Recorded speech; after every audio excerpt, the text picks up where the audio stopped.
we want to talk a lot about business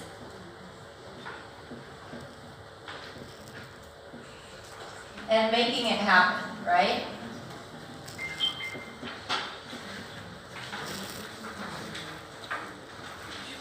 So we talked about the fact that when I was a young girl, people told me that it might not be likely that I would be a race car driver. You know, number one, I was a girl. My dad obviously gave me a very good reason why that was a stupid excuse. But the number one reason that would hold me back was that we didn't have a lot of money. And the answer for me was to look at these race cars and to see the sponsors. And that is how race car drivers were able to race, is they had sponsorship. So that's basically advertising, marketing, sales. So I devoted my university studies to those subjects because I wanted to learn how to utilize advertising, marketing, and sales to allow me to become a professional race car driver. And the thing about it is, it took a very long time for me to figure it out.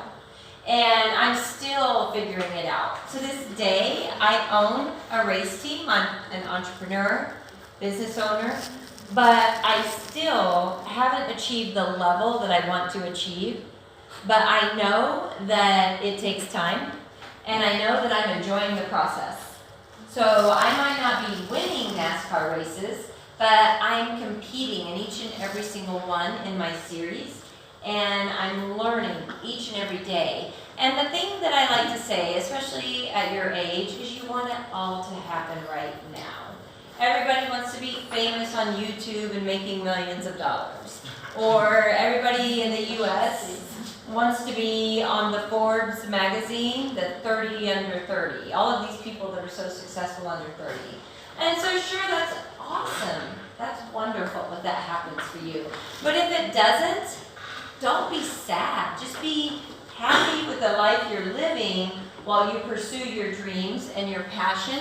Because I think that we're all born with this desire to do something. We all go to like a certain direction. Some it's engineering, and for some it's entrepreneurship, to build a business. And for some it's music. For me it was racing. So I had to recognize what were my natural talents and how could I take those natural talents and allow them to help my dream become true, being a race car driver. And what I never believed or thought or imagined was that, yeah, I want to be a race car driver, fine, now you're going to go all over the world and talk about it. So by following your passion, you never know what your purpose is. You never know where your dreams are going to take you. And it's so tempting to give up. And we'll talk about that here in a second. We'll talk about giving up and overcoming failure and overcoming those obstacles to your success. But most things in life boil down to a business. You know, whatever kind of an athlete you want to be, whatever kind of a musician you want to be.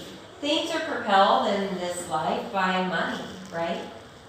They're propelled by figuring out how to find the money to make those things happen. So for me, it was advertising, marketing, and one thing that I learned in that, I could give you some technical advice, but I would hate to do that without knowing if it applies to you. So when we have questions later, feel free to ask me about that. But the thing that I learned is that no matter what it is you're pursuing, it just seems to be like a law in life that you're going to be told no many more times than you're told yes. And it's almost like the person who gets the prize is the person who tries the hardest, the person who's willing to fall down and get back up the most. So the number one message I have for you is you're going to fail. You're going to fail. Let's all just absorb that. You're going to be a failure first. You're going to have successes, but you're going to have a lot of failures. And a lot of people hear a motivational speaker because they want to hear, you're going to be a winner, you can be a winner, we all have a winner inside of us. Well, yes, you do, but not until you fail first. Because the most successful people in the world did not get there without failing. And the reason this is important to recognize is because we're afraid of failure. Oftentimes, the more ambition you have, the smarter you are, the more you're afraid of failure, because that's not who you are. And in that same interview where you saw me talking with the gentleman, his name is Dr. Sanjay Gupta, and CNN is a major news network, and Anderson Cooper was the TV show I was on. And I don't show it because it's so silly now, because I've grown and evolved. We're constantly growing and evolving. And he said, what are you afraid of? Because the interview was about athletes who do risky sports. The interview was about extreme athletes, like you do something where you could get killed. So you're not a person who has fear, so what are you afraid of? And my answer was failure. I'm afraid of failure. And what's interesting about that is now I go around the world telling people, you're going to fail, and that's okay, let's celebrate it. Because I promise you, nobody has risen to a level of success without failure. And once you learn to recognize that, and you know to expect it, don't let it paralyze you, don't let it stop you, don't let it be the reason that you quit, then you can overcome it. In the U.S., I've studied business a lot. I read business magazines, I read a lot of business books and motivational books, and somebody coined the term to fail forward. What that means is every time you fail, you use that failure to learn something to move you forward. And sometimes you're rewarded by that failure because you learned something, you did it. And sometimes it's really none of your business why it happened. You don't know why that failure happened. And you just have to ignore it and move on. And eventually, somehow, some way, I have found that failure works for you. So I'm going to give you a very specific example. From 1991 to 2001, I raced like at the beginning of the video, at the local level. As an amateur, it wasn't my profession. During these 10 years, I was a secretary. I was a waitress, a cocktail waitress at a casino. I was a ballet parker. I sold office supplies. I was just doing all of these different jobs and businesses. I tried to sell cars. Like, I love cars, I can sell cars. I hated selling cars. It just wasn't for me. But I had to have a job to make money while I was doing this as a hobby. So from 91 to 2001, that was my life. In 2002, they built a speedway right near my house. So I had my first race at the Kansas Speedway, and that's when I recognized, okay, I'm driving a race car over 850 horsepower. I'm driving at speeds over 170 miles an hour. I think I can do this. I feel confident. I like it. I like it so much more than the local stuff I was doing. So this is the year that I really thought and knew that I would become a professional race car driver. The problem is, in 2003, I had 0 opportunities to race. 0. And in 2004, in the beginning of the season, I wanted to quit. And a colleague that I was working with said, no, it's not time yet. Don't give up yet. And that was enough for me to go, really? Okay. And then I had the opportunity to race 3 big races on national television.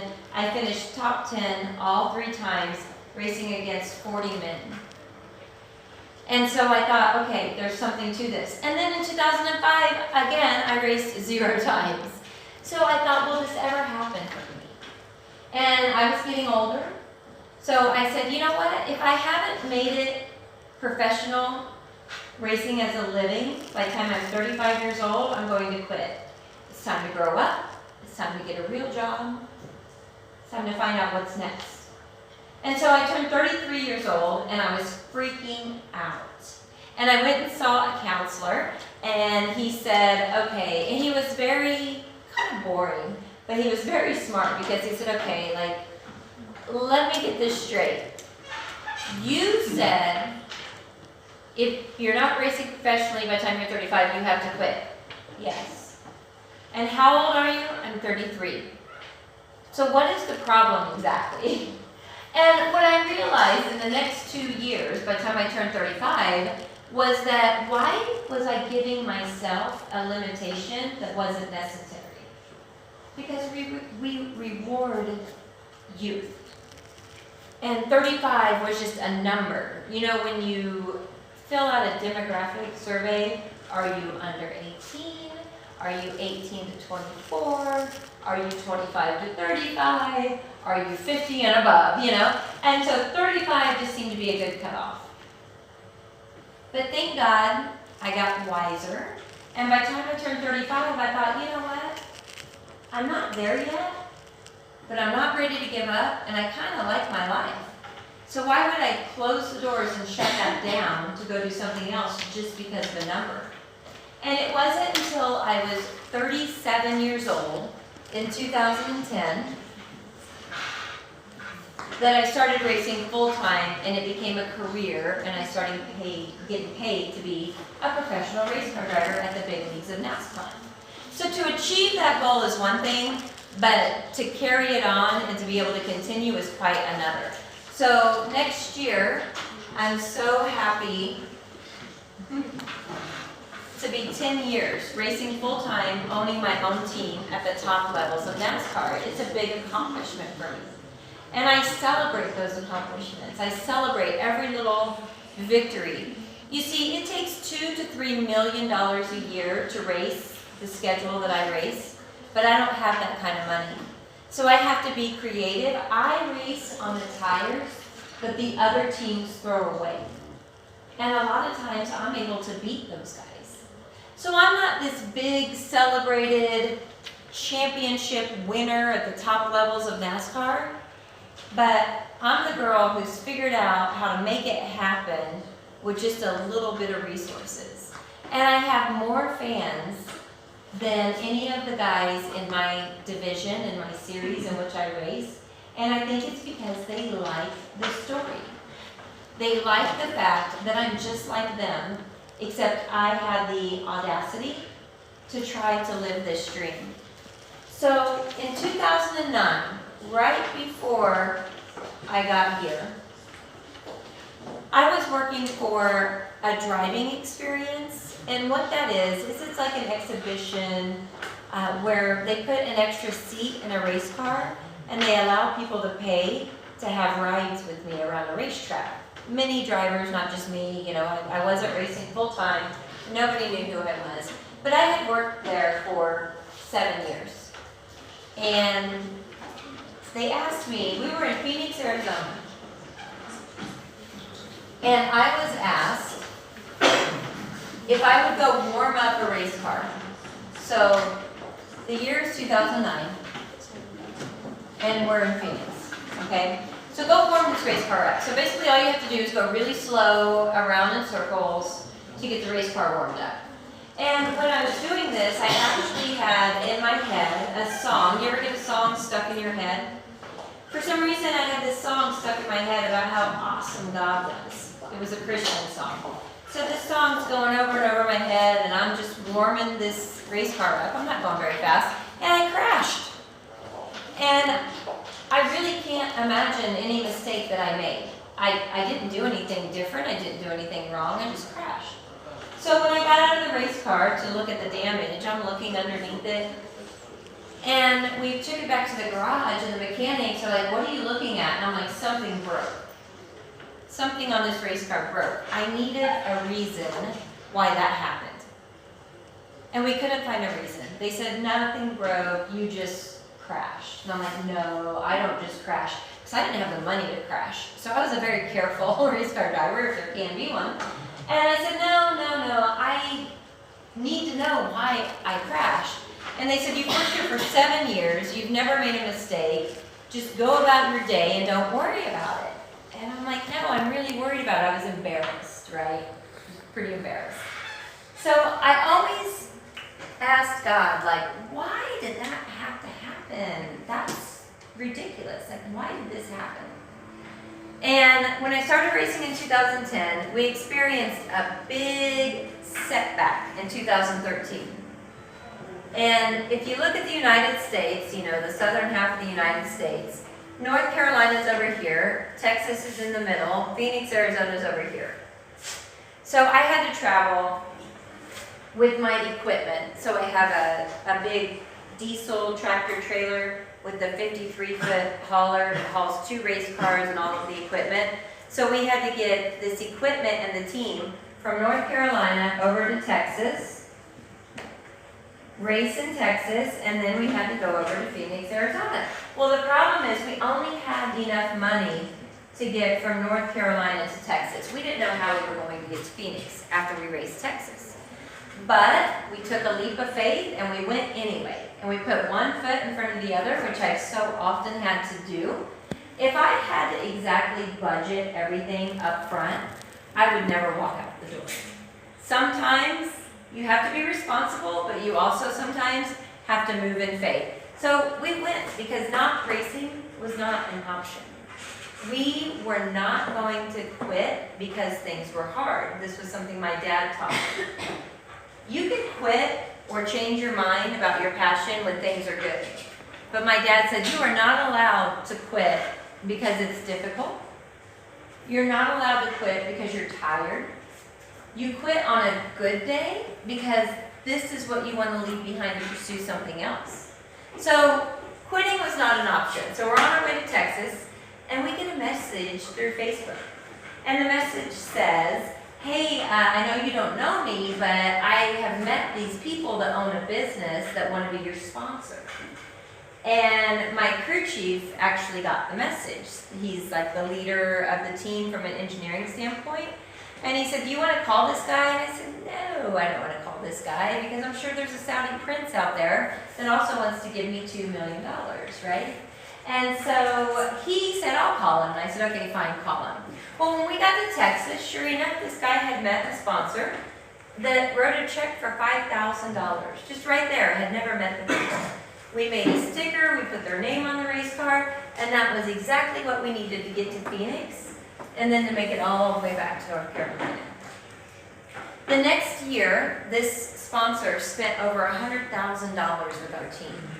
They bought us new engines, they bought us new race cars. We had a breakout year. We had a really successful year. And I went to the guy that Facebooked us, and I said, how did you meet these people?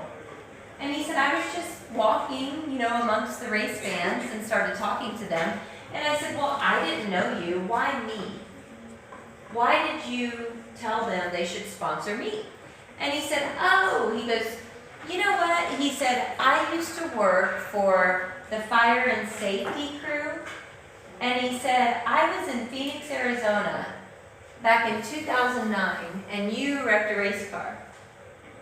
And he said, when you wrecked that race car, you got out, and we all said, oh, wow, it's a girl. And so their job was to come make sure I was okay, and then to get the race car back into the garage okay. And he said, we just really like that you were friendly to us. You didn't turn into a brat. You were concerned about the car. You wanted to find out what happened, and we just were impressed with you. And I said to myself that day, if I can ever help her, I'm going to. And then here I am, walking through, and I meet these people, and I thought about you. So I wanted to know all these years why this had to happen. And I found out when I needed him the most, the guy was there in the midst of the tragedy, right? In the midst of the bad events. So when bad things happen to me now, I tell myself, we all want to know why. But honestly, it's none of your business. You know, life is a process, and you just have to trust the process. You all know what networking events are, right? Business happens through networking. Contacts happen through networking. Pay attention to who's sitting with you tonight. These are the people that you'll be doing business with in 10 years, okay? And so when I go to a networking event, when I was younger, I figured this out, and I would go home and I would put all the business cards on the table, and try to figure out which one was going to be a sponsor. Which one can I call? Which one benefits me? And I learned that's not how it works. That seed that I planted is probably going to sprout like 2 years from now. So you just have to trust the process and plant seeds wherever you can. Make sure people know who you are. They know what you want. They know what you're doing. They know what your goals are. Because at the end of the day, we want to help each other. We want to see people succeed. And the more you help others succeed, the more they'll want to help you. So, I have a favorite quote.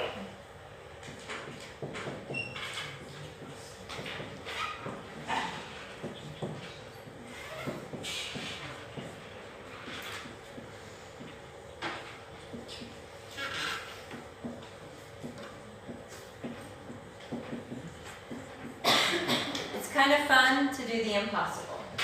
Has anybody heard this? It's kind of fun to do the impossible. So I was in a boardroom. So I am a real high adrenaline person. I am very like rush, last minute. Where's the excitement? I have a hard time like you tonight, sitting still in a warm room. You know, it's difficult, right? We're doers. We're in the U.S. There's this, probably all over the world, but this thing called Type A personality, right? Aggressive. We want to make stuff happen. Constantly want to be doing something. So I forget a lot of things. I forget a lot of little things. And I was in a boardroom working to get a sponsorship, and I looked up, and it was really over the door, and it said, "It's kind of fun to do the impossible." And that moment is a moment that was so non-adrenaline, and it was just very like mundane. But I'll never forget that quote. It's kind of fun to do the impossible because it spoke to me. Because here I was working to get a sponsorship to race professionally, but I had been told my whole life how impossible my dream was. Again, because of money, because of being a girl, I just, didn't have what it took. And when we think about our dreams and we think about what holds us back, there's probably three main things that people they allow themselves to quit because of these three things. The first one is extremely difficult. The second one, we're afraid people will laugh at us. We're so afraid of people laughing at us. But you know what? The person who bashes you on social media is probably bashing someone else tomorrow on social media. Why are we letting this person dictate what we do? I posted the cutest video. It was of like 20 Russian children who said, "Never give up." It was this video, "Never give up." And these people were like, "That's so great, that's so cute."